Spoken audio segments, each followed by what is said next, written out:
We are live. My name is John Paul Berg, and this is another episode of The Way Forward, a weekly podcast regarding Douglas social credit. Today, we will be discussing a false binary, socialism versus capitalism. So, with that said, Oliver, I'm going to throw it right over to you to get us started. What is your take on this? From a Douglas social credit point of view, the conventional economic spectrum, where you've got laissez-faire capitalism on the extreme right, and then you've got, let's say, Marxist socialism on the extreme left. This is the way that we are taught or conditioned to conceptualize the range of economic options. And what you'll notice about it, it serves many purposes. I mean, I think it's really a sort of an ideological trap. If you think of laissez-faire capitalism on the extreme right, what does that mean? It means, the minimum government interference, the minimum government regulation. So you leave as much as possible to the market and private ownership.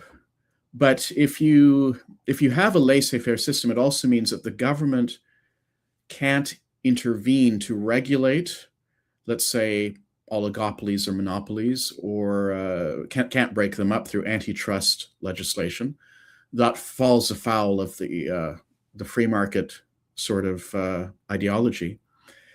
And so in a laissez-faire system, what you end up with in practice, I mean, you've got freedom in theory, but what you end up with in practice is an economic system that is dominated by oligopolies and monopolies, because there's nothing to stop them from forming.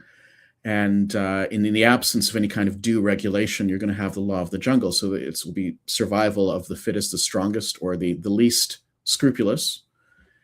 And basically what you end up with is a system where, yes, you have private ownership. Yes, everyone can own private productive property in theory.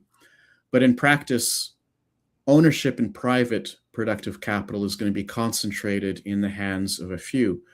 So a small percentage of the population will be the owners, the capitalists, and the vast majority of people, to a greater or lesser extent, will only be able to survive by selling the one thing that they retain, which is their labor, to the capitalists. So you have a society where you have tremendous concentration of ownership and wealth.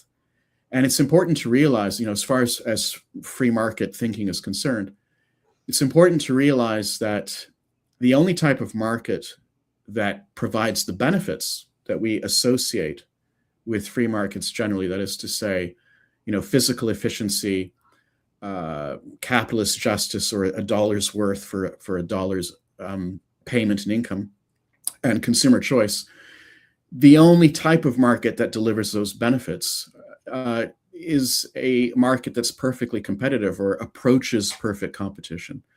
So it's necessary that you have many, many, many different providers, many different producers, and they're all competing against each other for the consumers. And it's only in those conditions that you're going to have the benefits that free marketers talk about when they talk about free market economics. You're not going to have that if you have oligopoly and monopoly. So I contend that laissez-faire economics naturally degenerates into oligopoly and monopoly.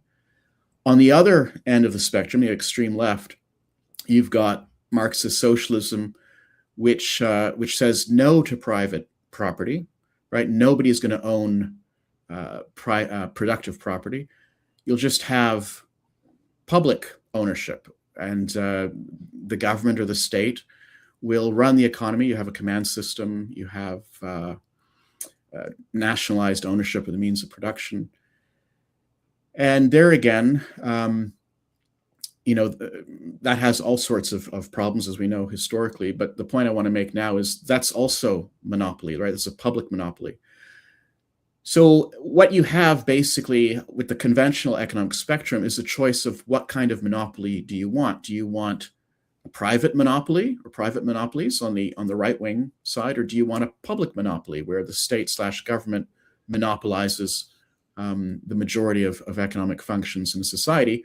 Or do you want some sort of mix, some point in between where you have a bit of private monopoly in certain sectors and a bit of public monopoly, but it's still all monopoly? Now, we'll talk about it later, but monopoly is not the only thing on the menu, or it shouldn't be the only thing on the menu.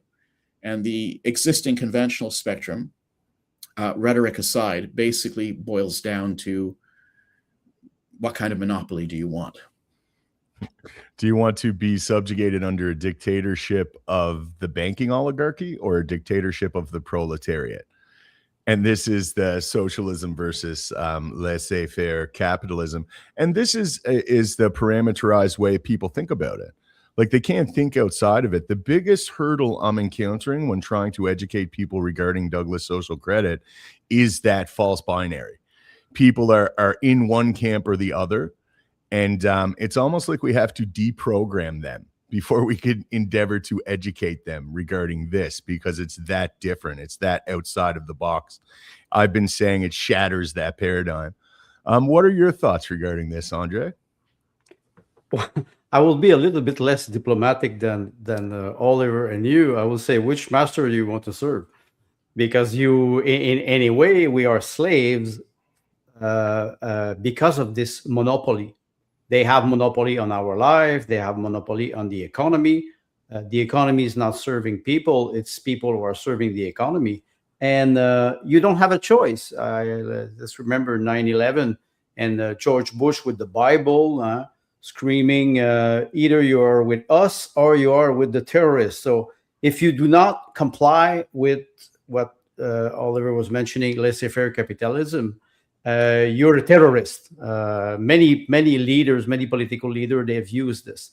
And it's people, they are stuck in those two categories, and they cannot think outside of them. As soon as you arrive and you try to describe a third way or some nuance in laissez-faire capitalism, which is for me does not exist, because the market is always manipulated.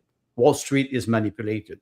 If you are a big player on Wall Street, you can always manipulate it. We saw what happened with Donald Trump and the war in Iran, what we call inside trading. So there's a third way, but nobody wants to address it because they're stuck. Intellectually speaking, they're stuck in their programming. You're saying, John Paul, many times we have to deprogram people. If we want to see reality, we have to take out our pink glasses, whether we are on the left side of the political spectrum or on the right side. We don't have the choice. This is why maybe Logos is so important, to be able to debate on fact. I always insist on this, debating on fact. Then if we go with this middle option, you could bring maybe the quote from Oliver, from his book, Lives on Our Own. I can read it. I found that very interesting. Oliver's writing, the divergent position between which classical distributism, we will talk a little bit later about it, and social credit assume in the debate between the policy of full employment on the one hand and that of the minimum employment needed on the other, are duly reflected in their outlooks when it comes to a consideration of the value and hence the desirability of labor-saving technology. For machinery displaces human labor. That is the very purpose and the reason why it was invented in the first place, end quote. I found that very interesting, because now you can challenge socialism on one side and capitalism on the other side, and you say, why do you want full employment when machine is supposed to bring us leisure? The fact that we have industrial tools today will ease our way of living and should give us more time to create new ideas, to create new machine, to improve lives of people, which doesn't work in socialism and doesn't work in capitalism. And I will end on something.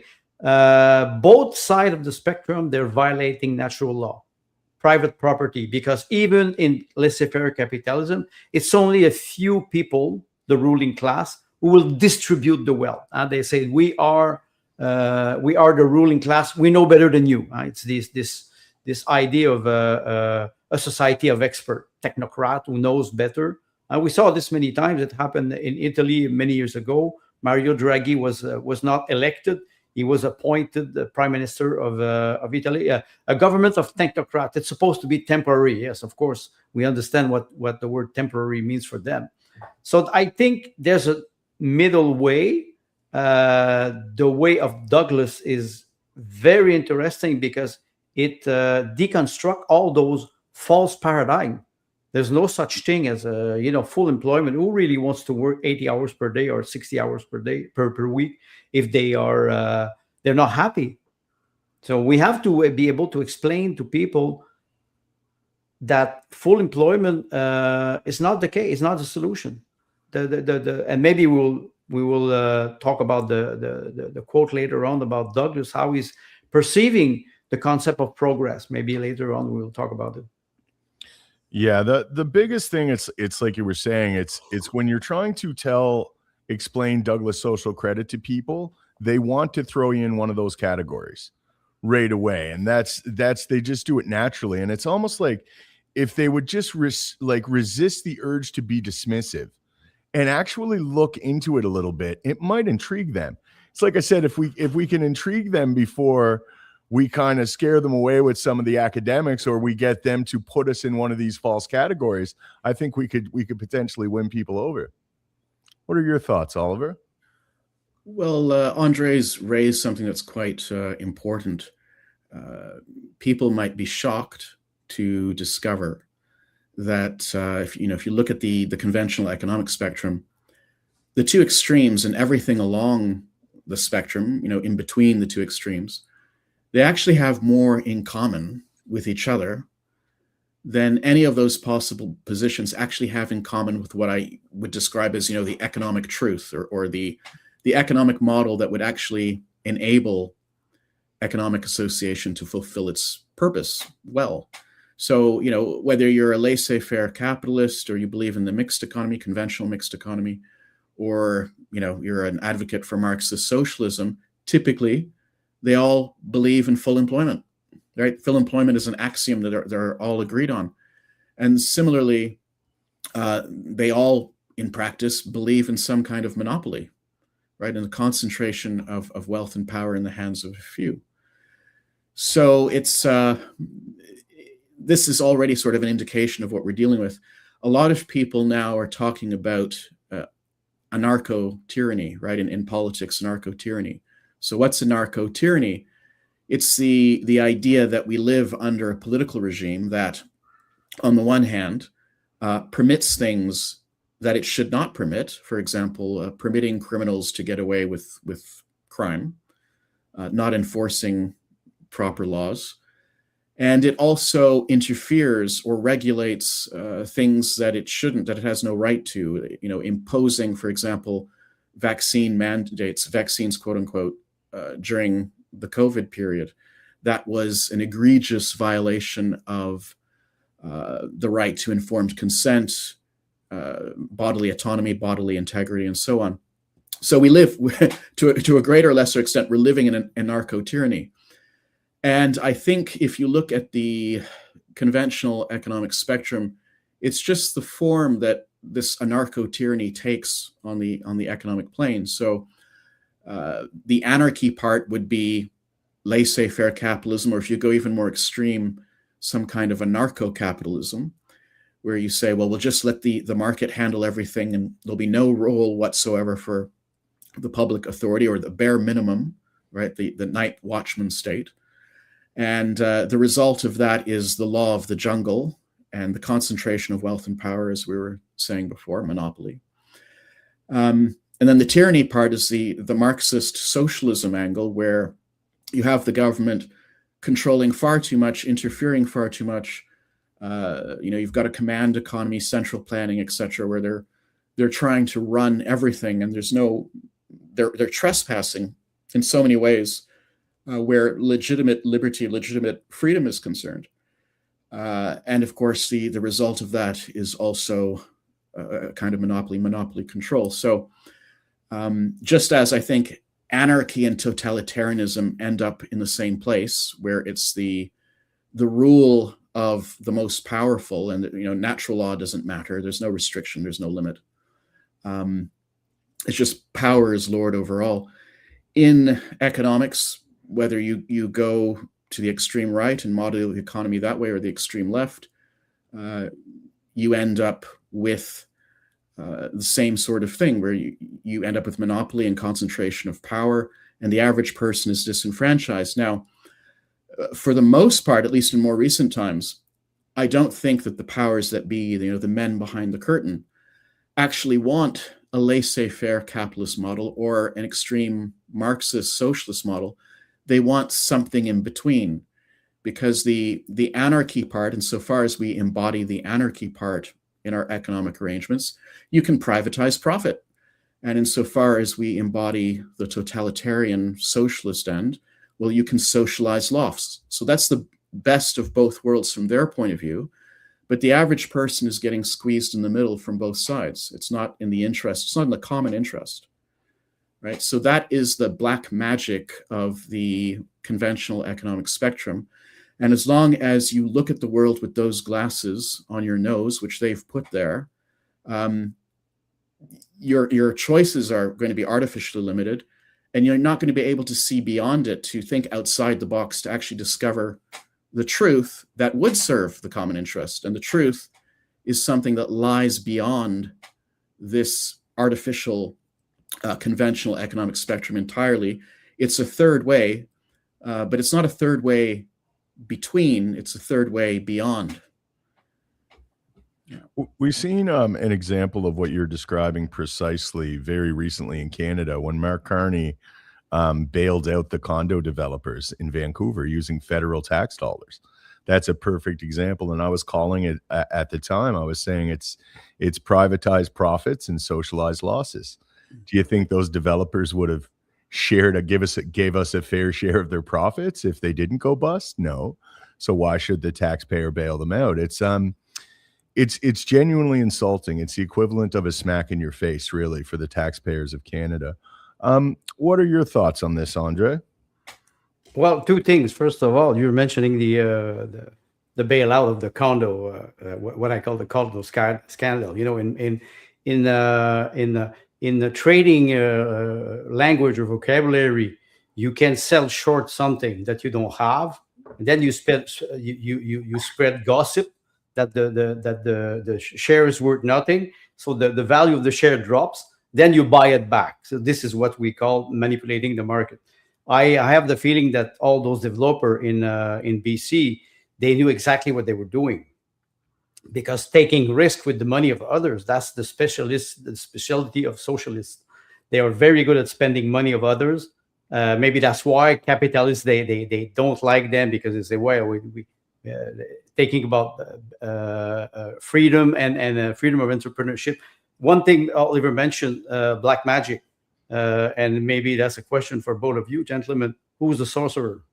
Because what we see, it's certainly not the politicians, and even great industrial businessmen, or they're like a facade. There's something behind that forbids people to really look at, for example, the doctrine of Douglas with a rational eye. They are not accustomed to study a system, a doctrine outside of the box.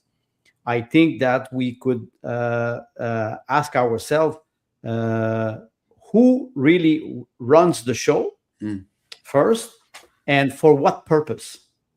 Because, and that's a question for both of you, because then after that, maybe we can talk about the difference between, you've described, Oliver, socialism and capitalism. John Paul, you explained the dialectic, but there's a third way, and maybe what's the difference between social credit and distributism? This is something that not a lot of people hear, this word distributism. Where does it come from? Yeah, it's like kind of what you were saying. It's like they're too big to fail. So that's kind of indicating now that our market isn't in great standing. If it's that precarious that if an investor fails in a condo development, that it could have ramifications that would be in the public's interest to then bail them out. So it's putting us in a hopeless situation, because that's kind of incentivizing these businesses or these business ventures that are too big to fail to shoot for the moon.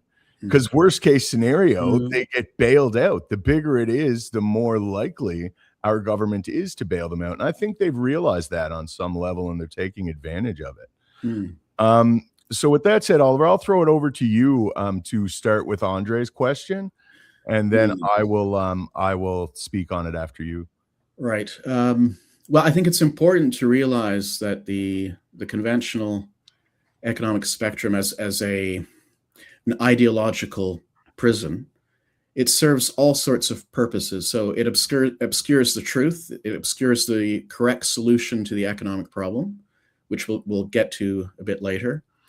It also pits people against each other, right? It's a divide and conquer mechanism. It's like, don't look at the man behind the counter.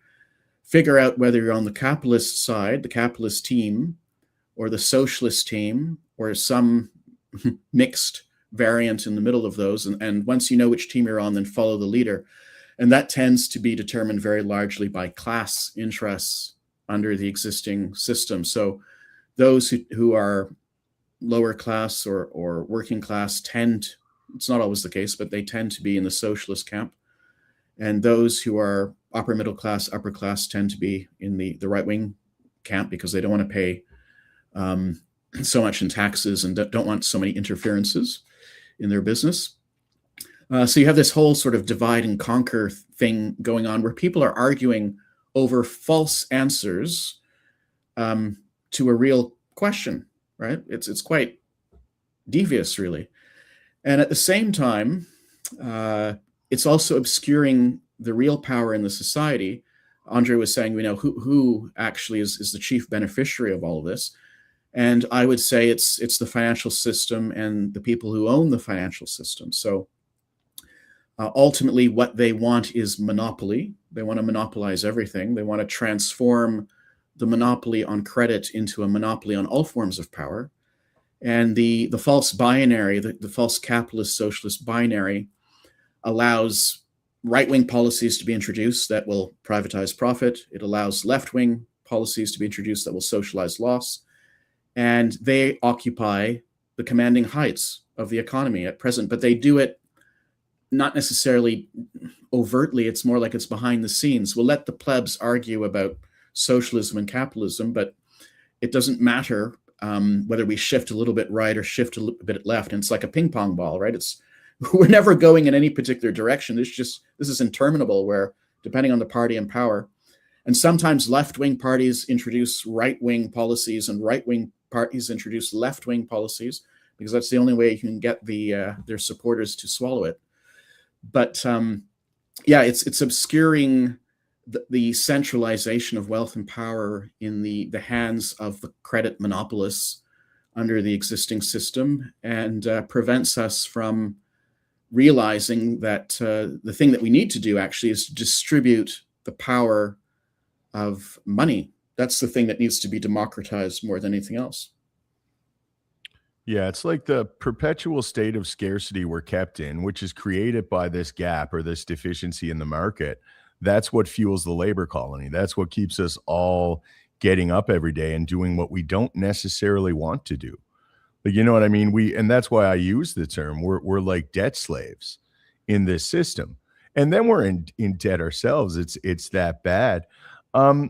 With that said, Andre, I'm going to throw it over to you. But before I do, I want to appeal to the audience. We have about 60 people watching live. If you guys could please share this stream, it's very advantageous. And we take the last half hour or so of the show to answer any questions. So if you have any questions, please put them in the chat and we will get to them at the end of the show. Andre? So yes, John Paul, debt slave. And Oliver mentioned something quite important. Today, truth is the opinion of the powerful. If you don't have money, you cannot access the truth, according to the ruling class, of course, or socialists. What fascinates me is that they are promoting full employment, yet machinery, or now AI, will displace or eliminate millions or maybe hundreds of millions of jobs. And you would say that's great because you will have time to invent something new, to evolve and not progress. This is very important, the distinction. The evolution of people compared to the progress of society. And I think that we are stuck in this idea of progress. Well, if somebody brings me a machine that fulfill all my needs and I don't have to work, will I be lazy? No, I will have time to think. I will have time to live. I will have time to invent and to contact, to observe and experience beauty. You remember, John Paul, 2-3 weeks ago, we were talking about beauty. I think we have to understand that both systems, socialism and capitalism, have become amoral in a sense. And maybe if you bring the quote from Douglas, because I'm reading Life of Our Owns, and Oliver was quoting Douglas in one of his texts, "Whose service is perfect freedom," and he's talking about moral progress. And he writes, "It has been our habit to flatter ourselves that during the past 150 years or so, we have made great progress, and we have used this word progress as thought it defined itself. Now the fact is that nearly all of what we call progress is amoral." He writes a little bit further, "What do we do with the time we save? We call this a labor-saving age. In the 14th century, there were 90 statutory holidays per annum, and the idea of work was completely alien to a large part of the population. 600 years ago, there were no police, and no police would have been tolerated. Civilization is a misnomer unless it involves moral progress.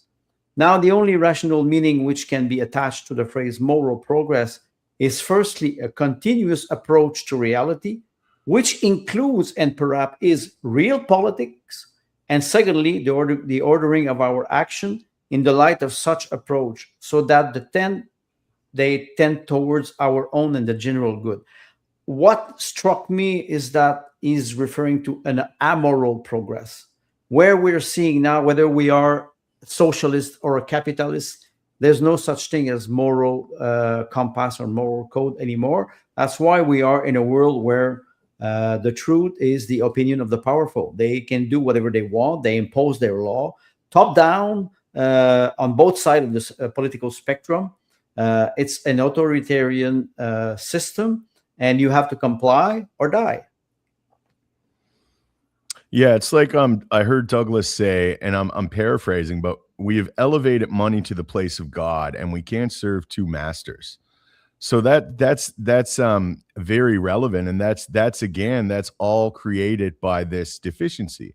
So what's unique about Douglas social credit is it addresses it at the causational point instead of like influxing revenue into the economy to prevent it from crashing. It's balancing it at it as it starts, and it could do that without taking from people to do it. Like it's not distributing in the sense of we're going to take from the rich and give to the poor. It's far more involved than that.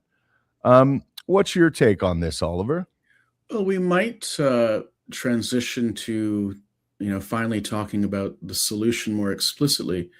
We've been talking about the conventional economic spectrum, and that there is a solution to the economic problem that lies beyond the false conventional spectrum, a third way. And we might refer to this third way in very, very general or broad terms as some form of distributism, right? So there was an economic school of thought in the 20th century that developed out of the writings of Hilaire Belloc and G.K. Chesterton. And it wasn't something entirely new. It has deep roots in European civilization, deep roots in Catholic social teaching.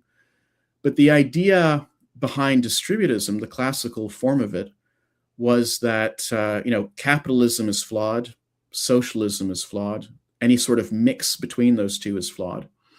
Why? Because you need private property. Capitalism is right about that.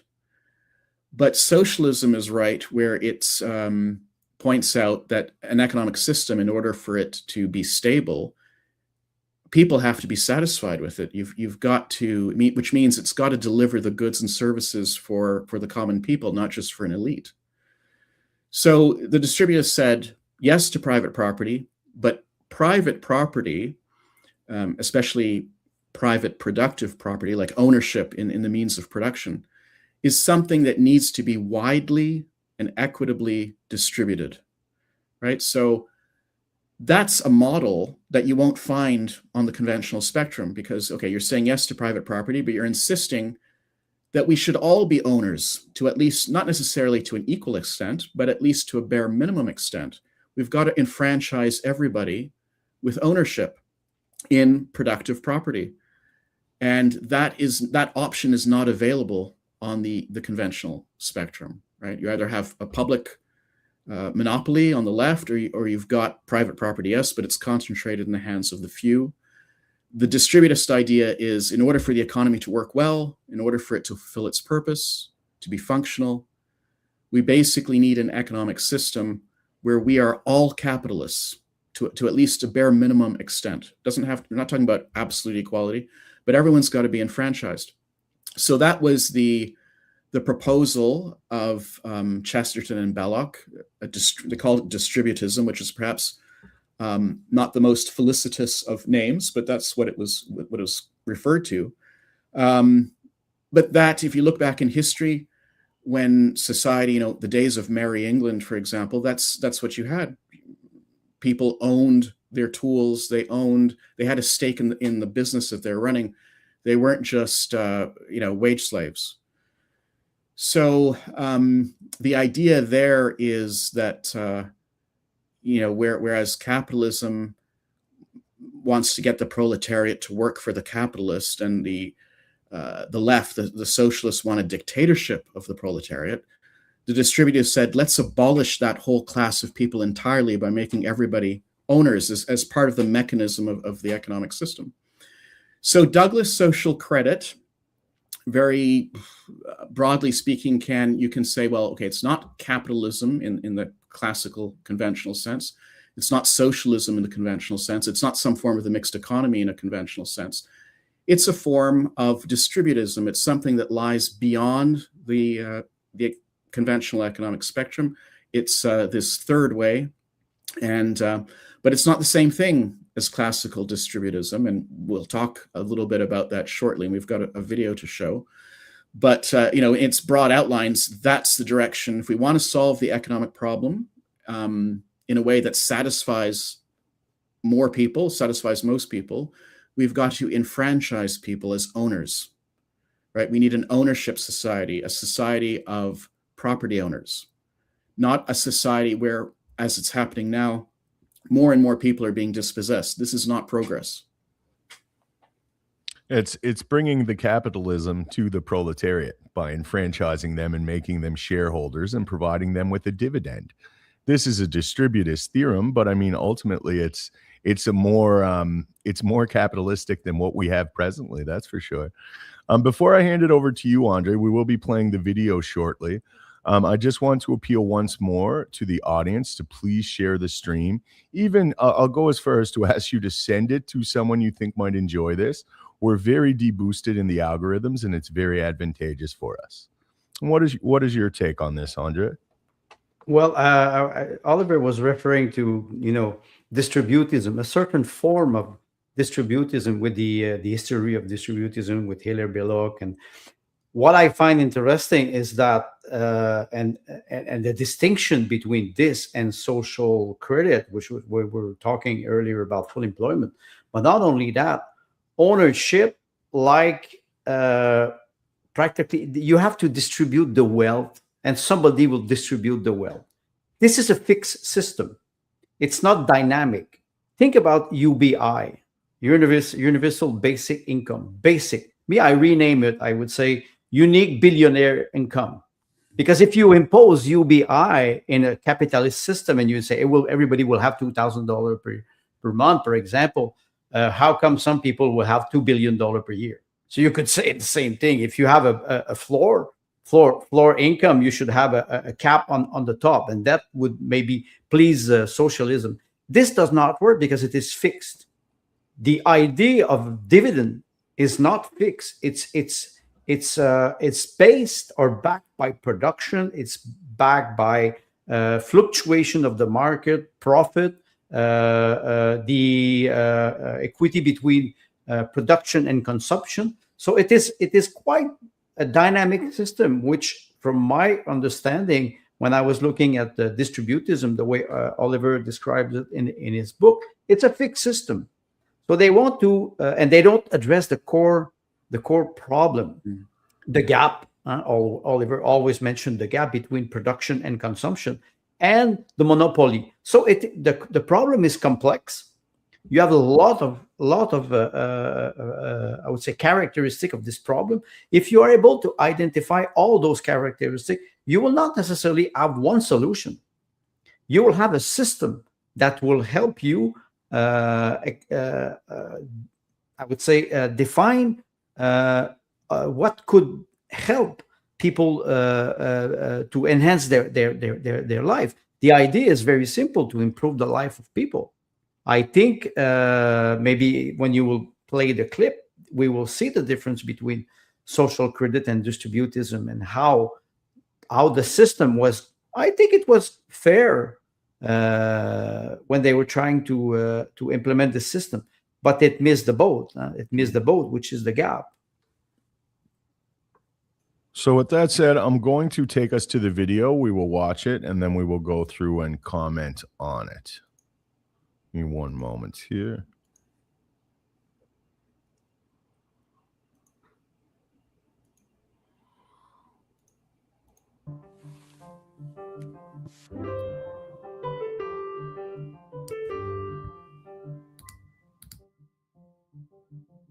Episode 21: Social Credit and Classical Distributism. We are often told that in order to create a distributist economy, it is necessary that everyone should run his own business, either on his own or in cooperation with others. But what if this isn't true? According to the social credit analysis of Major C.H. Douglas, not to be confused with Chinese social credit, a distributist economy, i.e. one which ensures a widely distributed ownership in private productive property, can be achieved by other means, namely through monetary reform. When Hilaire Belloc and G.K. Chesterton, the founders of classical distributism, looked out at the dawn of the 20th century on the capitalist and socialist weeds that were growing in the economic garden, they concluded rightly that there must be a better way of organizing economic life. For inspiration, they looked back on the High Middle Ages, when many men owned not merely their labor, but also their tools and even the land they tilled. If the economic garden were to yield more satisfactory results, it had to be based on this type of widespread and more equitable distribution of private productive property. They then argued that a proprietary state, a society of owners, could only be established under modern conditions by enfranchising the workers as direct owners or co-owners of the businesses in which they worked. Single proprietorships, small family businesses, and cooperatives, where appropriate, would be the norm. But there is another way by means of which such ownership could be widely and more equitably distributed: the social credit way. Instead of directly distributing ownership to the workers, the institution of a national dividend and a national discount is based on the distribution of a beneficial ownership in private productive property to each citizen, whether he be employed or not. You see, real capital, i.e. machines, equipment, software, etc., causes two problems in the modern economy. Both problems go largely unrecognized by classical distributists. On the one hand, real capital is the main factor contributing to the price-income gap, as capital costs are not fully nor automatically offset by income to consumers under the existing financial system. And, on the other hand, real capital also displaces labor by making it possible for us to produce more and/or better, with fewer and fewer people working. This results in increasing technological unemployment. But who owns the real capital? Regardless of any direct or titular ownership, social credit maintains that the citizens should be credited as the beneficial owners of real capital. Why? Because the citizens are rightly regarded as individual shareholders in their economies and as heirs to that which makes the real capital, as the single greatest factor in modern production, possible. The cultural heritage of society. It is not labor which is responsible for the value contributed to the economy by real capital, but rather the inventions, discoveries, know-how, etc., that have been bequeathed to us by yesteryear's engineers, scientists, and so forth. By monetizing the gap with debt-free credit and distributing it via the dividend and the discount to the citizenry, the social credit monetary reform kills two birds with one stone. It eliminates the gap caused by real capital by rendering the financial system self-liquidating, and by enfranchising everyone as a beneficial owner of the real capital, it distributes this additional consumer buying power in such a way that even those who are without employment can retain access to the flow of goods and services. A proprietary state of the social credit kind recognizes that the distributist economy of the Fourth Industrial Revolution must be archaeo-futurist in nature, combining the best from the past with unprecedented innovations in economic life. This animated series was sponsored by the Clifford Hugh Douglas Institute for the Study and Promotion of Social Credit. For more information on Douglas Social Credit, please visit socred.org or socialcredit.com.au. So before we get into that, I would just like to inform the audience, if you want to learn more about Douglas Social Credit, that animated series is an excellent resource. And if you go to YouTube and just search Douglas Social Credit, it'll be your first hit. So Oliver, do you want to unpack that a little bit more? I will. Before I do that, I'll tell you a bit of a funny story. There was someone very recently, actually, I think this happened just a few days ago, who commented on this particular video on YouTube and said that he couldn't listen to anymore. He couldn't listen to it because he couldn't tolerate the way the AI narrator was pronouncing distributist and distributism. And I said to him, as a matter of fact, the narration that you're hearing is not AI. It's pronounced that way because the voice actor was from London and he's speaking in received pronunciation, right? And so in that particular accent, it is pronounced distributism and distributist, right? So there's no there is no error of pronunciation. And to his credit, he wrote back and said, "Oh, my apologies," and he's very interested in the subject and he'll listen attentively.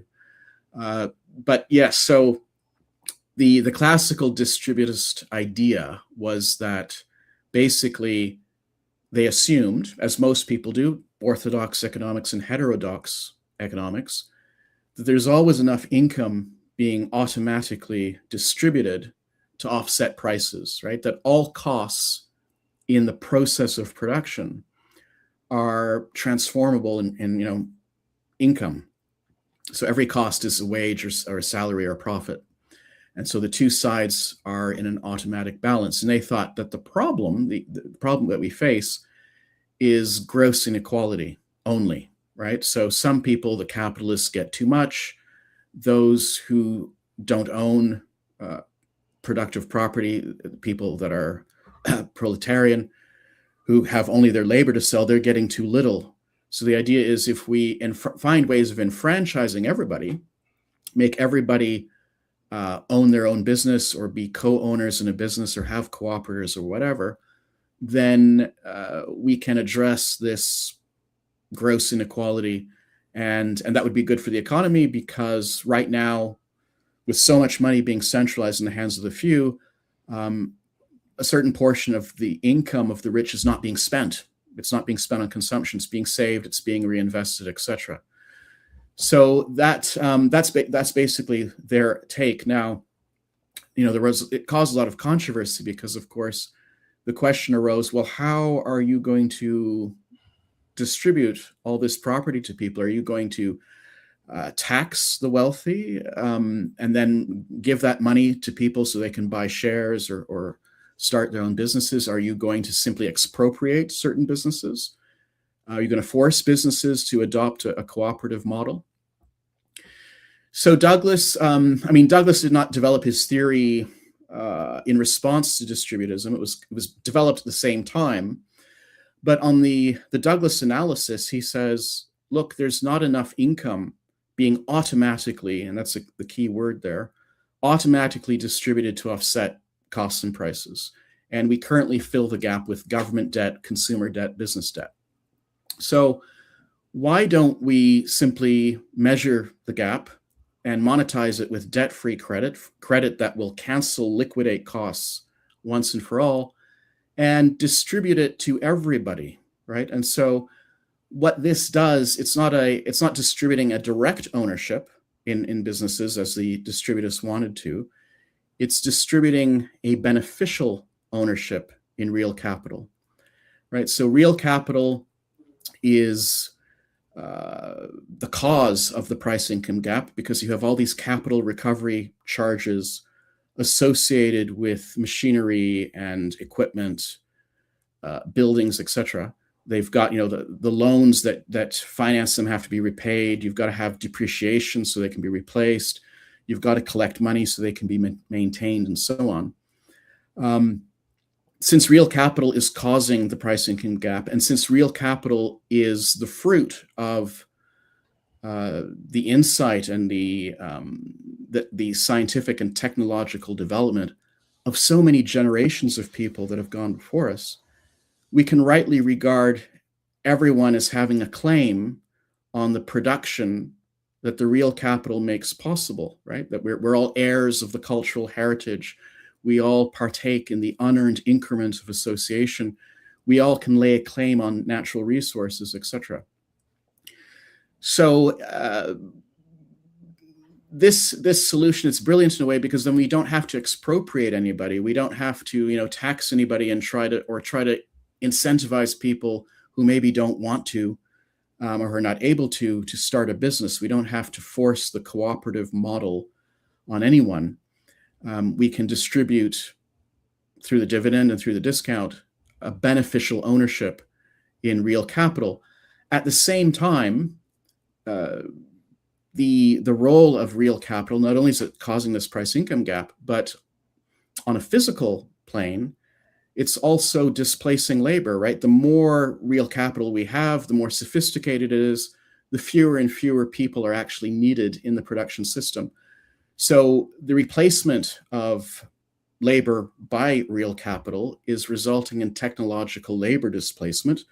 And of course, right now with AI and automation, we're on the cusp of another big transformation. It's throwing people out of work. So, but if you fill the gap, which is increasing, the more capital you have in production relative to labor, the greater the gap is going to be. If you fill that gap with debt-free credit, distribute it to everybody, then those people who are being thrown out of work will retain access to goods and services.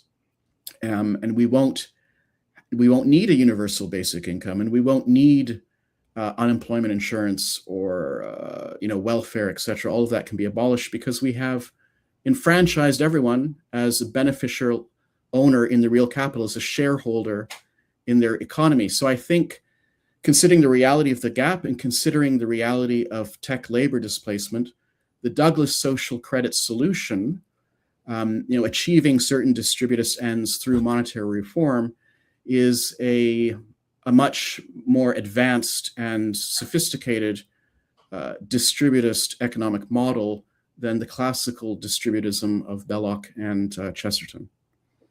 Yes, I definitely agree with that.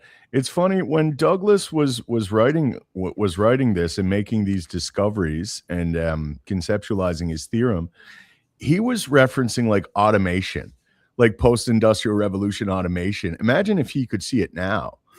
where AI is here. Like, this is going to be transformative. And you're already hearing the big players like Elon Musk saying, well, there'll be a very high universal basic income. And people don't understand that that means there's a contingency.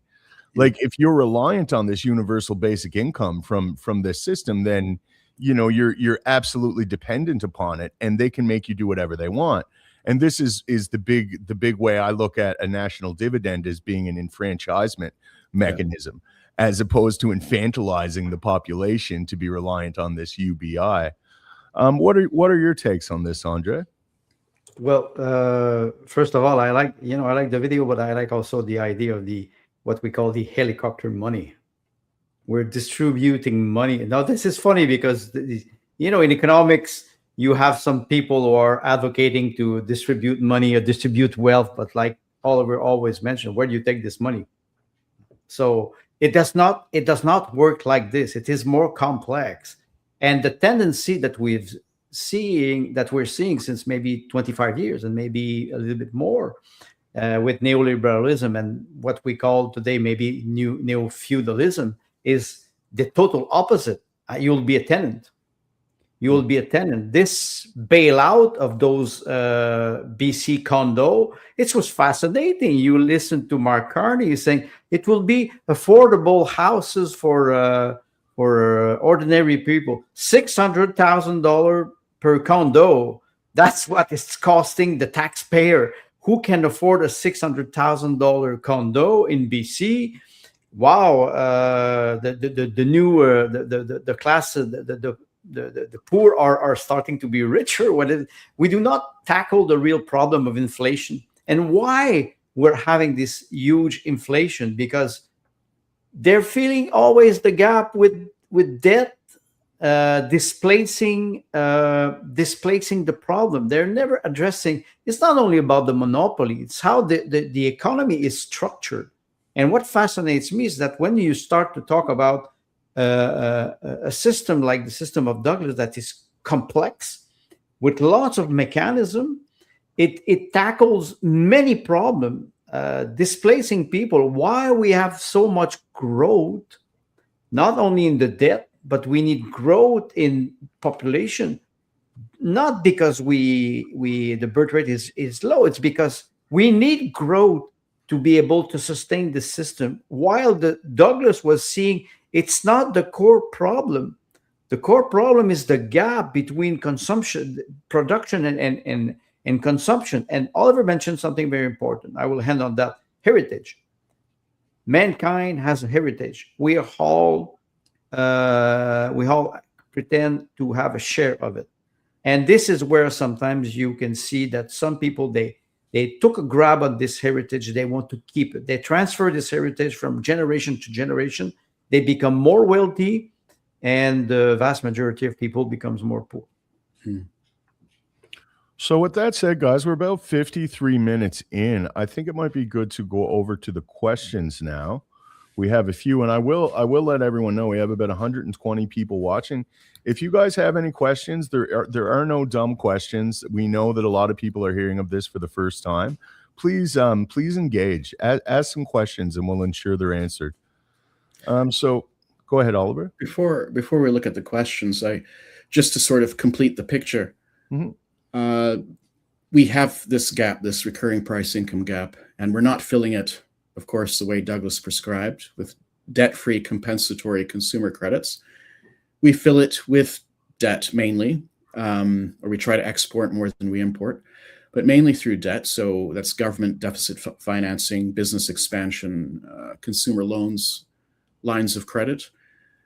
And so you look at that, and it's important to realize that someone is benefiting from the real capital. Someone is benefiting from our cultural heritage. It's not us. We're not benefiting to the extent that we ought, the extent that we would under an honest financial system that accurately reflected reality. By filling the gap with debt, the financial system basically has put itself in the position of being the chief beneficiary of the gap and the chief beneficiary of real capital and the heirs of the cultural heritage. right? So they've usurped it. They've dispossessed the true owners. The good news, however, from one point of view, is that situation is not sustainable long term. And I think some of them surely realize that and recognize that. So they will either have to move more in a Douglas social credit direction, or I don't want to think of what the alternative would be. Elon Musk, you talked about Elon Musk, his grandfather, after he left technocracy, was a big proponent of Douglas social credit. He was high up in the social credit movement in Saskatchewan. And this is during the Cold War, of course. And he said that Douglas social credit offers the only practicable alternative, or the only practicable solution for avoiding what he saw as the communist threat. So whether it's communism or fascism, if you don't want to live in a regimented totalitarian society, we've got to reform the money system so it reflects reality accurately and it enfranchises everybody, all individuals. I still think he's absolutely right. I think it's taking time now. We're towards the end of it. Clearly, this system is failing, and that's what they have in mind. They want to usher us into some kind of technocratic, central bank digital currency, 15-minute city-style authoritarian government. So I really think it's the perfect time for people to discover Douglas social credit and see the true alternative, the true way forward. So with that said, we have our favorite viewer, Mr. Bob Lior. Does ownership of the so-called means of production convey as much power as people think? Now, this is under a classical Marxist model, the proletariat seizing and owning the means of production. What's your take on this, Oliver? I would say I would answer the question by saying no, because, well, I mean, it all depends what you're talking about. But, if you're running a small business or even, medium-sized business, that can be a tremendous responsibility, and it can be quite draining and quite stressful. And, a lot of new businesses fail because the economy is anemic. I mean, that would be a huge reason why a lot of them fail. I can't remember the exact stats, but I think they say something like 80% or 90% of new restaurants in Canada fail, right? So they not profitable. So I think that some people, I suppose, on the left, they sort of assume, if only we could own the means of production, everything would be solved. And of course, that's, even if you did that, you're not addressing the need for financial reform and, the need for monetary reform. And the real problem is not at the level of ownership of productive property. The real problem is the question of the ownership of financial credit. And does the financial system actually serve the common interest, or does it serve an oligarchy? Very good. What's your take on this question, Andre? Well, Oliver is referring to, all the bankruptcies in restaurants, 2021 during COVID, what I call the health tyranny, those big fast food companies were all open. McDonald's, Subways, Harvey's, while all small restaurants were either closed or they were forced practically to refuse some customers who did not want to comply with the mandate. And what is funny is it's because what happened after that, yes, you had a lot of bankruptcies, but you push somebody to the limit, of course he will declare bankruptcy. It's a concentration of power at the top. And then you have this idea or this fantasy of the means of production are controlled by a group. And we go back to what we were discussing at the beginning, socialism or capitalism. You still have a concentration of power at the top by a small group of individuals, which is a monopoly. So a monopoly or oligopoly, if it is in a system that is more what Oliver's mentioning, laissez-faire capitalism, but it's still control over life of people. That this is not sustainable. At the end, we can refer to Orwell, but at the end, you arrive with either civil war, insurrection, or third world war. Even Donald Trump declared last week, he said, oh, we will transform GM and Ford into a factory that will manufacture missile, and we will achieve full employment. Wow, I'm impressed. You concentrate means of power in a car manufacturer will start third world war. Okay, full employment. So that's the idea. I think it doesn't work. It doesn't work. Yeah, he ran on the golden era, and instead he's opening the gates of hell in his own way. Yes. So with that said, we have Troy. The big businesses that have come about are part of the WEF stakeholder capitalism, as you gentlemen know. He's referencing the public-private partnership, I would presume. Do you have any comments on this, Oliver? Yes. So I think what he says there is right. Stakeholder capitalism sounds nice if it was actually enfranchising common individuals, but we are not the stakeholders that are going to be part of this stakeholder capitalism, right? So this is some euphemism for multinationals and transnationals, maybe to have a bigger say in government economic policy and so on and so forth, which goes in the direction of fascism, right? So yeah, you will own nothing and you will be entirely absent recourse. You won't be happy, but it won't matter if you're happy or not. Do you have any comments to add on this, Andre? Well, just one quick anecdote. Home Depot, instead of having employees now, they have associate. But those associate, let's say stakeholder, do they share the profit? The answer is no. Certainly not much of it, that's for sure. Yeah. Okay, so we have Debbie Fuller. Hello, gentlemen. Hello, Debbie. Have you discussed the process of selecting the right leaders or administrators of this program? Or on a different episode, or I'd be happy to hear it. And she has a follow-up here that I'll bring up because it's relevant. Or would you form a political party as social creditors? So in my understanding, Douglas was against the idea of introducing this through a political party.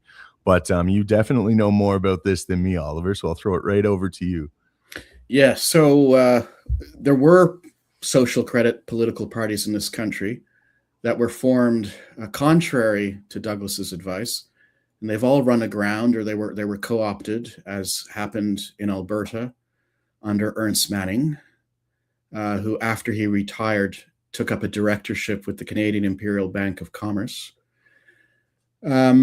So he said that, a political party is not the right vehicle to introduce this for all sorts of reasons. One is the inner logic of the party system is such that if you say, okay, we're the social credit party, we're advocating for social credit, you automatically tend to put the other parties in the position of having to be anti-social credit. And the message of social credit is that it's for everybody. It doesn't matter whether you're coming from the left, the right, the middle. It has something to offer everybody. And it's a unifying sort of movement and doctrine. So we don't want to engage in factional political party movements, which are really exercises in divide and conquer, and they always end up being co-opted anyway.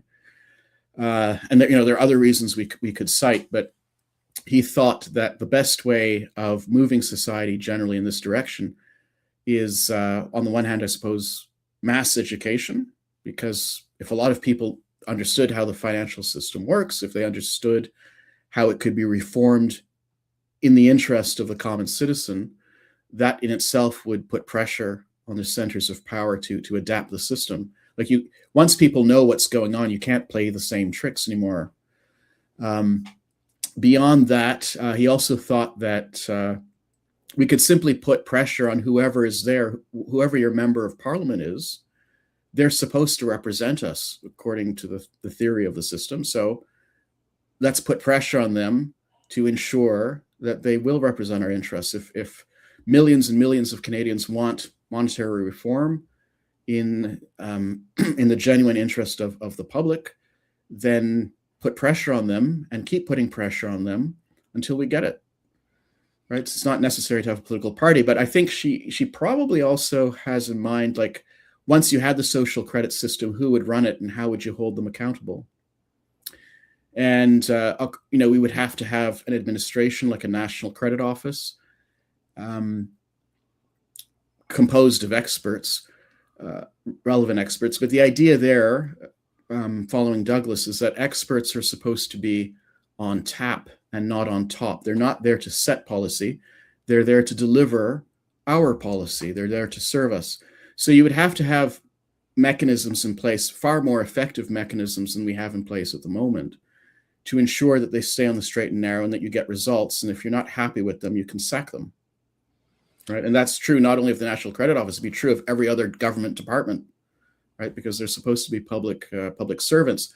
So one suggestion that one social creditor has come up with is the idea of a citizen's jury, that you could, just as you have a jury but in a court, you could every year draw 30 people from the population and say, okay, right, you're auditing the National Credit Office this year. And we're going to give you powers to examine people and this sort of thing and hold people accountable. And if you find funny business, you can fire people. So that's what we need, are sanctions, right? No matter what system you have, part of the problem that things degenerate is that we don't have effective sanctions. Look at what happened during COVID, right? The government invoked the Emergencies Act. The courts have ruled a number of times that the threshold was not met, that this was anti-constitutional. So what happens? What's the consequence? What's the punishment? Why aren't certain people behind bars? Right? This is gross malfeasance. They haven't even officially apologized for it, and two courts of law in Canada have deemed it illegal. Right. Illegal invocation. So basically, a political party wouldn't be the best group, but maybe a citizens union or a citizens advocacy group to educate and inform and grow the movement that way might be a better idea. What's your take on this, Andre? Well, I'm starting to sound like a specialist now of the social credit since a couple of weeks. Oliver was mentioning, a non-partisan approach, which is, I think, a good idea because you do not antagonize people. If you're not in a political party, you have to be in an opposition. So you have to oppose, even if the policies are good. And I think there are many MPs sometimes they would like to support a bill, but they cannot because you have the party line and that's it. You don't have any other choice. And I think that's one thing. They had what we call the Union of Electors. So the Union of Electors was trying to appeal to MPs or MLA and support them if they would implement social credit. There's one more thing that I would refer to is subsidiarity. The fact that it's an old concept that comes from the monk and the church, but subsidiarity is that you empower local organization, local assembly. So you have to decentralize power. This is why, for example, the expression social credit has nothing to do with the Chinese system, because you bring the power to the people as low as possible. And the higher power should never intervene in the lower power. That's quite important. So implementing subsidiarity would help to have a better accountability, because you cannot concentrate the power at the top. This is quite important in the doctrine, or even in the Catholic doctrine. They're trying to empower people locally. That's not what we're seeing actually. Good points. So we have Bob Liori. I like the notion that social credit is a form of distributism relevant for the machine age, or in this instance, the AI age. Do you have any comments on this, Oliver? I agree 100%. Yeah, it's the form that a distributist economy should take, given the technical problems with the financial system and given the role that power-driven and now intelligent machinery is playing in production. Absolutely. Do you have anything to add, Andre? No, everything you said is perfect for me. Excellent. Moving on. I would like to actually take a moment to reach out to the audience to get you guys to share the stream. We're approaching 200. It would be nice to hit that, so please. So we have Helen K. The population is so caught up in the system that it's near impossible to propose there's something beyond the binary. Thanks for the explanation and the very enjoyable conversation.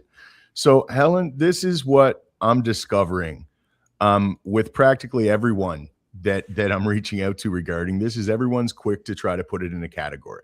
That's how people try to make sense of things. They put it in a pre-existing category, or it's subject to their preconceptions. So that's why I've been saying it's almost like the biggest hurdle is not even to explain Douglas social credit. It's to deprogram them and get them out of this false binary that they're parameterized they're thinking through.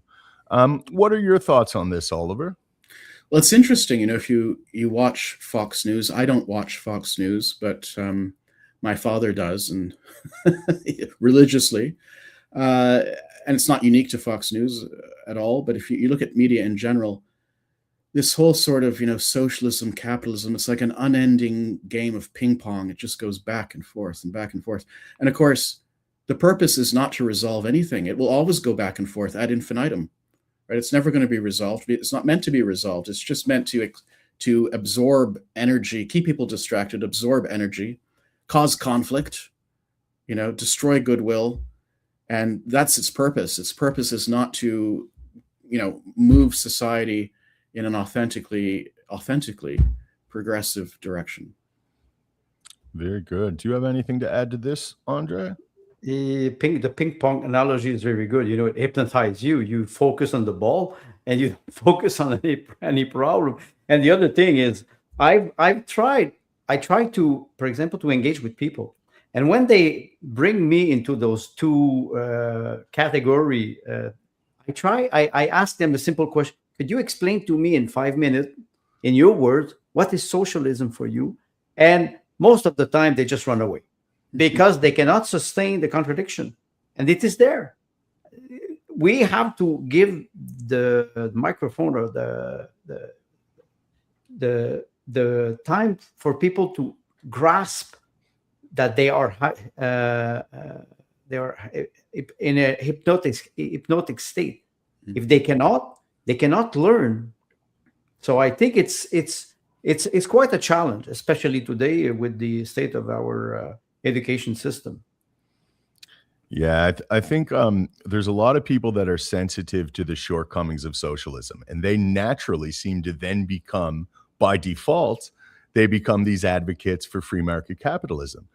Even though there's an immense amount of flaws with this, they think it's necessary to avoid the other extreme, which is socialism. So it's a massive hurdle for sure. So we have one from Troy. I really enjoy listening and trying to I think he meant learn about this system, but it's hard to wrap your head around. But do think it's good the more I learn. Well, that's heartening, because that's what I say. If people resist the urge to be dismissive of this and resist the urge to try to categorize it, and they actually take on the task of trying to understand it, I think we win. I think it stands on its merit to that extent. The logos is there for me. What are your thoughts on this, Oliver? Yeah, I don't think that, at the end of the day, it's all that difficult to understand. There are difficulties because it's been so suppressed. All knowledge of it has been so suppressed. So it's out of the box thinking. It's looking at you have to think laterally. You have to think outside the binary, right? But I think in its broad outlines, it's really not all that complicated in its broad outlines. And so I would just encourage you to take your time with it and read and think and wrestle with it. And the animated videos that we have, if you watch one animated video per day, then I think there are 42 videos. So after 42 days, I think you'd have a very good understanding of what it's all about. Absolutely. Do you have anything to add to that, Andre? Well, I can refer to your own experience, Jean-Paul. You were identifying the problem, but then when you discovered social credit, you said, "Wow, it's a very good doctrine, a very good system." but it takes time. And the more we approach it and saying, okay, what isn't it for me? So if Troy, if you think about what isn't it for you Mhm. in this system, what benefit you will retrieve from this? That could be a good motivation. And I will definitely recommend that you come back, because we do this every Monday at 7 p.m. Eastern. And we're doing it for this reason, to actually engage with people regarding this idea. And as a matter of fact, JP is starting a new podcast this week. That's right. I was going to mention it at the end, but this is a good opportunity. No, this is good. We're actually going to do, we're calling it Voices of Social Credit. So it's an interview show where I will be interviewing different people from this movement, asking them what they saw in it, how they got involved in it, their ideas regarding implementation.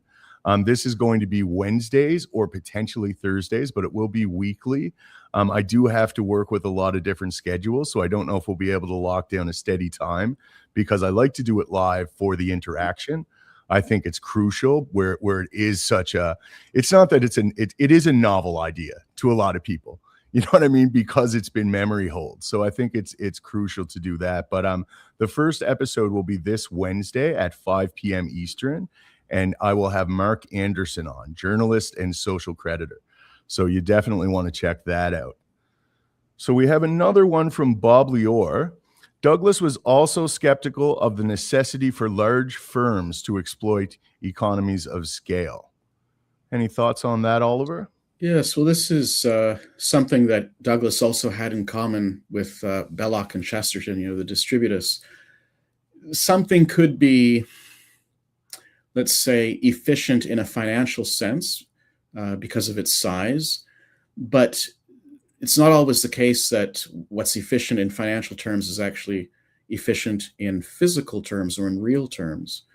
And so there are smaller businesses or medium-sized businesses that in real terms are actually more efficient, but they're not rewarded for that gain in real efficiency by the existing financial system. So it's this is another sort of one of the axioms or dogmas of whatever we're taught in school, that bigger is somehow better, and very often actually smaller is better and even more efficient in real terms.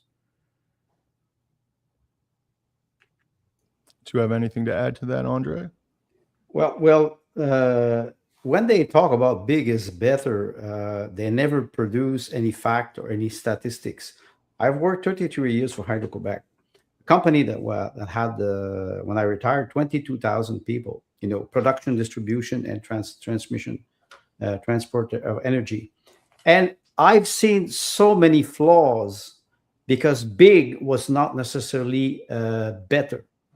Because after a certain time, you say, I control all the means of production. So from beginning to end, the process of the workflow, I control everything. I saw so many flaws that I was telling myself, why do we integrate all those small tasks? And it did not necessarily work, but you concentrate power. And this is the model that we have now. You concentrate power at the top, and then you redistribute the wealth, let's say with the helicopter money. That doesn't work. And classical economists, they never produce any statistics, real statistics, because they don't base their analysis on fact. They based it on ideologies. It should work. It's the model. It should work. The model is not the reality. Good point. So we have Debbie Fuller. This is such a fair system for everyone except the crooks. This is what I say. The only segment of the contemporary society that this would disenfranchise would be the banking oligarchy. That's it. Everyone else benefits, and ultimately they benefit too. They just lose their power. They benefit to having a much fairer, just, and moral civilization to belong to. What are your thoughts on that, Oliver? Yeah, no, I think you said it very well. The only people, unfortunately for us, who would stand to lose in financial terms and in terms of economic and political power would be the people who benefit the most illegitimately from the existing system. And they're also the people that, of course, at the moment have the power to change the system. So that's the difficulty we face, that those who could change the system are rather short-sighted and don't realize that, as you say, JP, it's actually in their ultimate interest as well to move the system in a more enlightened, rational, if I can say in a loose sense, Christian direction. Absolutely. Do you have anything to add to that, Andre? Well, fair system, I think everybody's benefiting now from this system. At a certain level, it's like a pyramid. You have people who benefit at the top a lot, and even people, think about bureaucracy. There's a lot of people who rely on jobs that are, I'm sorry to say this, useless or completely boring, but they are there to provide income. And they benefit from it. And of course, they will resist because they want to know what's in it for them. So if we could at least show them that even if you change the system and you would implement social credit doctrine, they would not lose. They have this tendency of thinking that they will lose something. I don't think they will lose. Yes, of course, I think that many people who are very rich would feel threatened. But they have also to ask themselves why they feel threatened. This is a personal task. Yeah, it's like even wealthy people are subject to this system. They're subjugated by it. They just have upgraded accommodations. Yeah. But they're still very much in control underneath the chains of this system, essentially. So we have a quick comment from Gary. This is relative to stakeholder capitalism. He says stakeholder fascism. Spot on, Gary. Spot on. And now we have another one from Bob. Exalting full employment while automation remorselessly reduces the demand for labor is an impressive contradiction, don't you think? I certainly think so. A very impressive contradiction. And Douglas was talking about this over 100 years ago. He noticed the contradiction. We demand engineers, scientists, organizers to improve technology all the time, which is throwing people out of work. And yet we're not able to enjoy the progress in the form of paid leisure, right? Increasing paid leisure. We still hold to this idea, no, everyone's got to work. Everyone's got to work. So dig a hole and fill it up again, or the equivalent, right? And we should do a show. I think we talked about this. We should do a show just on the long list, provide all sorts of examples of useless, witless, redundant, or destructive employment. Yeah, and lots of the purpose jobs for everyone serves is to distribute currency, to distribute wealth. That's literally what it's there for. So a lot of jobs really are that. Do you have anything to add to that, Andre? Well, you see, I've did a lot of workflow analysis, and I've seen so many flaws in workflows. And what Bob is mentioning, impressive contradiction. We live in an endless time of oxymoron. I give just one example. Many years ago, when there was the 2008 crisis, they started to talk about negative growth. Wait a second. This is either deflation or depression. Why did they invented that? They had to concatenate two terms that are contradictory. And I always use the oxymoron figure, because we live in this world, and they want us to believe something. They say it's very simple: do not believe what you see, believe what we tell you. So he's right. Presently, we're in a technical recession, which I've never heard before. There's a recession and there's not a recession. What's a technical one? But that's the way they skew everything, right? We have Pravda for media in Canada. So we have one from Johnny Tightlips. Is it correct to say then that in layman's terms, Douglas social credit removes indebted credit? So essentially a credit card at 0% financing. It would be advantageous because the price of producing goods exceeds the wages of consumers, causing an essential trap for the majority of society. So Douglas social credit would eliminate, let's say, consumer loans, lines of credit, credit cards that involve the creation of additional or new credit, right? So one way of thinking of what's being proposed, maybe it's the easiest way of explaining it to people, is, how many people can't make ends meet month on month precisely because of the point that you're raising, that the costs and prices of goods available exceed the salaries and wages that are being paid out. So what do people do? Well, they borrow additional money into existence to buy, right? And if the government said tomorrow, from now on, banks will not be permitted to create money for the purpose of consumption, so no more lines of credit cards, student loans, car loans, mortgages, etc. The gap that Douglas talked about would become visible very, very quickly, and the economy would come to a slow. They'd have massive bankruptcies, and people would be thrown out of work, and you'd have a deflationary spiral. So basically, what's being proposed is, okay, we're dependent on all this additional credit to keep the economy in balance, to cover costs and prices, and to distribute goods and services.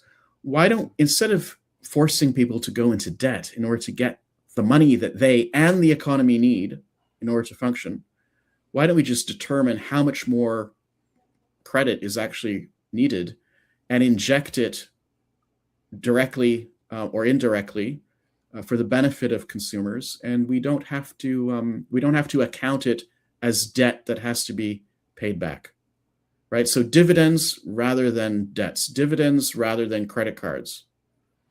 That's a good slogan there. Dividends as opposed to debt. Do you have anything to add to that, Andre? Well, I think Oliver mentioned what is very important. It's not just credit card at 0%. It's who creates money. Mm-hmm. Who has the monopoly to create money? That's the first thing. The second thing is, why do we have cost of production that are higher than that will push the price of consumption higher? And this is what Oliver always mentioned, the gap. There's a gap that you have to fill. Somebody has to fill it. And the classical economy is always filling it either with exportation or creating debt. And I'm sorry to say this, pushing the boulder in front of you for future generation, which is not sustainable. Very good. So we have Bob Lior with a quick comment on the on tap, not on top is a great line. Well, Douglas was a great man. Yes. So we have another one from Gary. Like JP and Payman said on their morning show, the jig is up. The Ponzi scheme will collapse. The question is, are we going to let them build back better for themselves or ourselves? This is, I visit this theme a lot. It's like we're at the culminating point and these systems are failing in real time. So we have a fundamental question to ask ourselves. Do we want to let them, the quintessential them, rebuild this for their benefit, or do we want to forge a trajectory forward that benefits humanity? And I'm for the latter, and Douglas Social Credit is the best vehicle to get there. Do you have anything to add to that, Oliver? I think that, it basically boils down to, some form of the Great Reset where you have the financial system could collapse, private banks could go bankrupt, and they might say, okay, we've got to go to a CBDC system, right? Central bank digital currency. That'll be the only type of money. It might even be presented as something in the public interest, But then if it's tied to things like a conventional UBI, digital ID, the Chinese social credit system, where you are rewarded and punished depending on how well you align with the policy that's being imposed, that would be a recipe for the greatest tyranny that we have ever known. And the technology is there. So it's essential that as many people as possible know that there is an alternative. Douglas Social Credit is that alternative.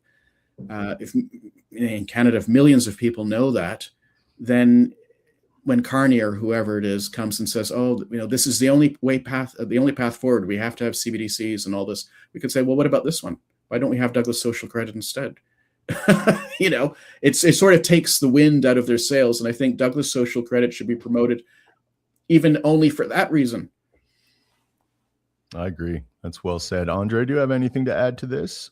Well, just one thing: build back better. I don't like the idea of build back better. I would say because this undermined the past. Like before, it was not good. We will build better. Forget about the economic system. What about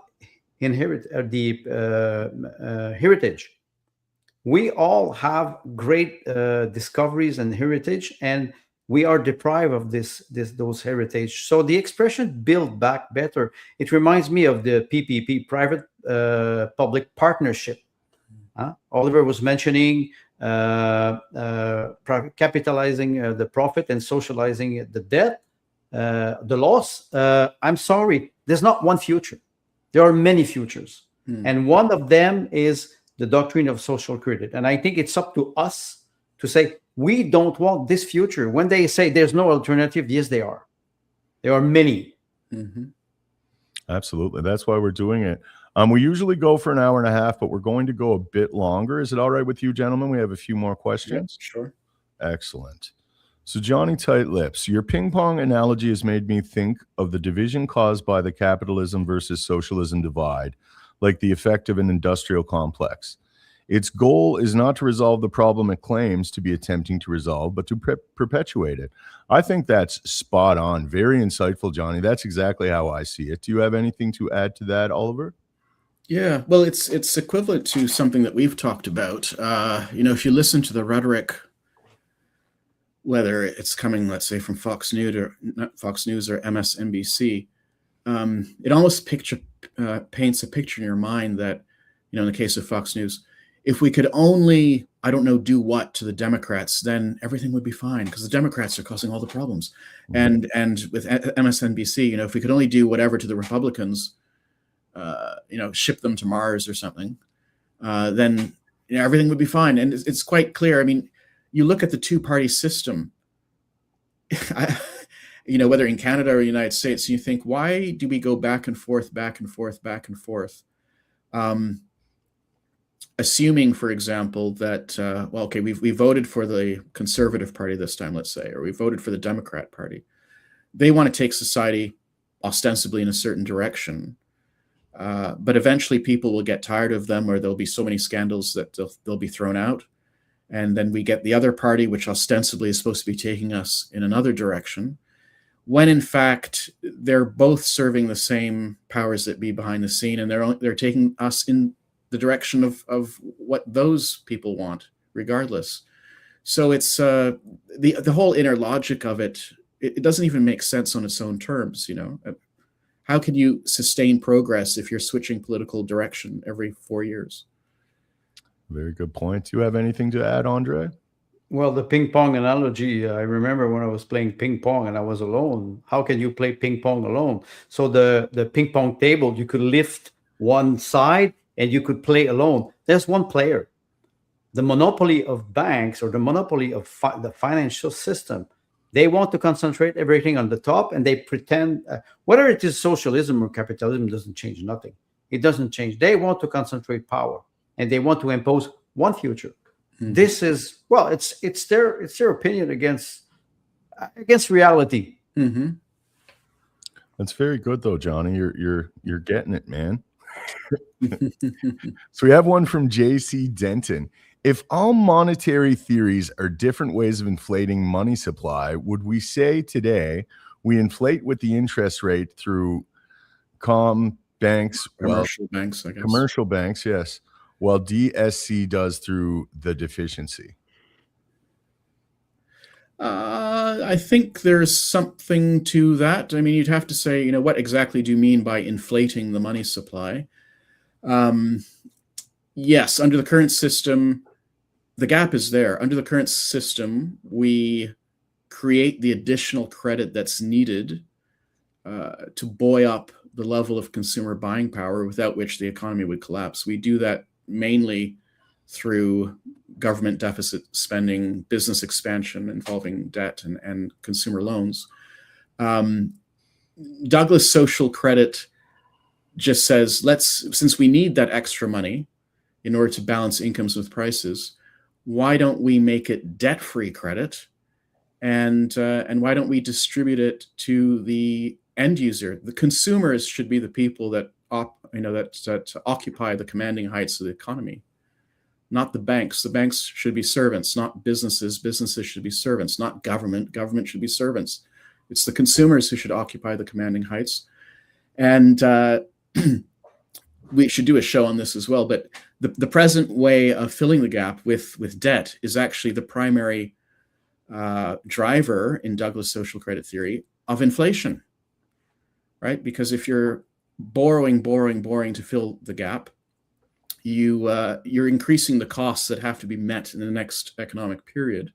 And so some of the income that could have gone to buying goods and services now has to go to debt servicing, and money that's used to pay down a loan, it's destroyed. Both the loan and the money that you pay it's gone. It's removed from you. It's destroyed, extinguished. So at that point, you're not able to sustain the standard of living. No one is, because of all these increased debt servicing charges. So then people go and demand wage increases and salary increases, and that helps them for a while, but those wage and salary increases are costs, and businesses have to recover those costs in future periods. So you've got a wage price spiral. And so we're talking, of course, about cost push inflation. A lot of people, they think inflation is only demand pull. It comes from inflating the money supply with too much money chasing too few goods. But actually most inflation is cost push in the way that I've described. And it's somebody should do a history on this. You could pick any jurisdiction. You could pick Ontario. How many times has the Ontario provincial government raised the minimum wage? It never solves anything permanently. In fact, it only contributes to cost push inflation, as I've been saying. So people should look at this and say, wait, the minimum wage in 1995 was, $6 an hour. Now it's 15, and it's just going to keep increasing. What's going on here? This is obviously a Band-Aid solution. Prices keep going up. We're just kind of muddling along. Something is fundamentally unbalanced in the economy. And unfortunately, the tools that are given to us under the existing system, they give us temporary relief, but at the cost of compounding the problem. It's sort of like a drug. Somebody's addicted, in this case, to debt, and you give them a little more debt, and okay, they get relief for a while, but then the overall debt increases, and they're even in a worse position down the road. So, yeah. Makes sense. Do you have anything to add to that, Andre? Well, what I'm always astonished about this inflating money, inflation. It's like in the mind of people, inflation is normal.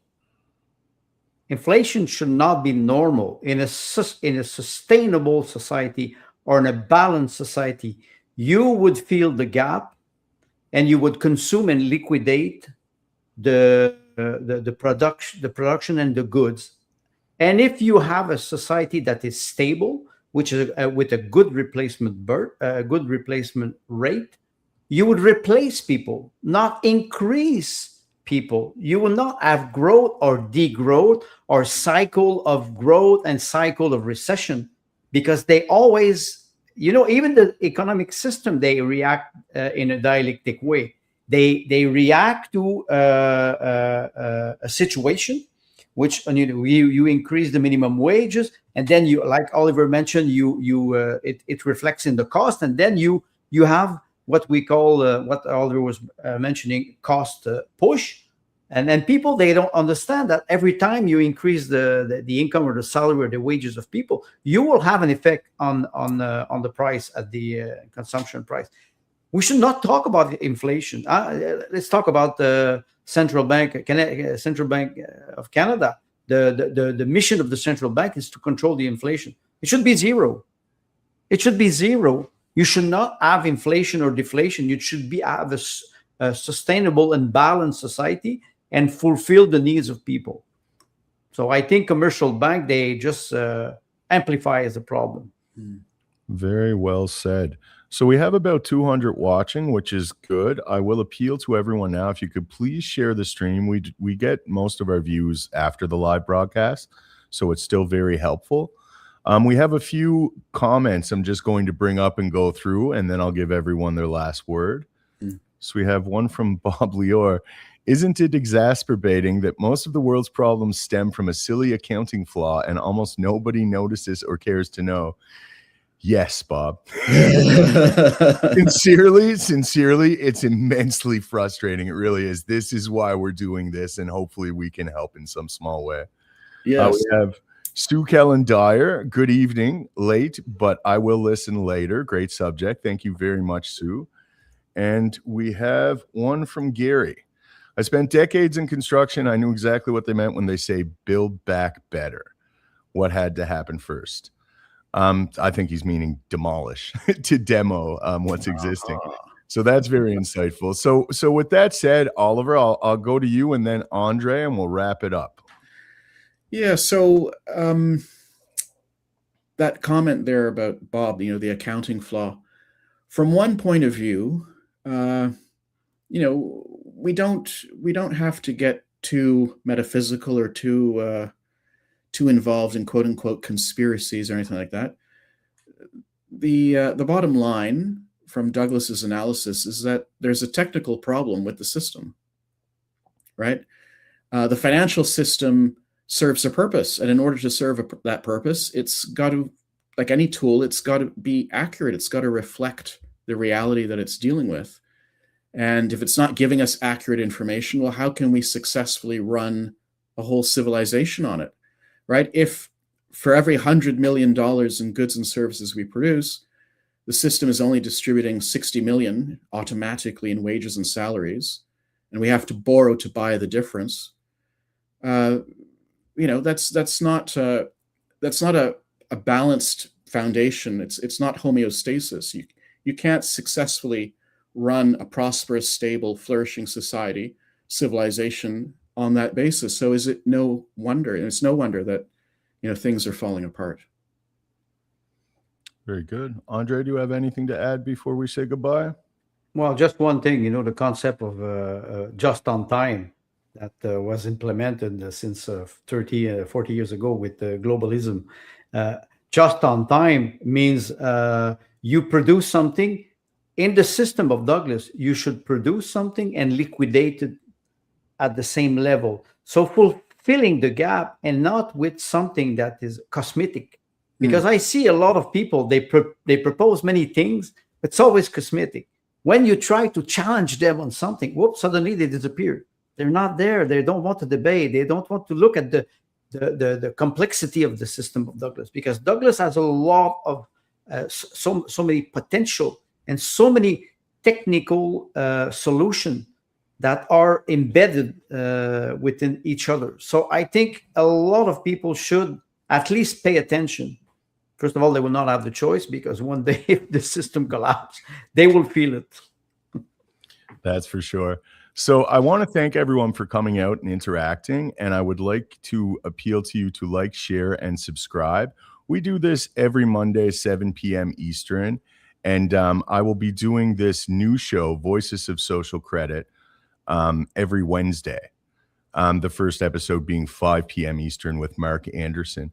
So with that said, we'll see you guys next week. Cheers.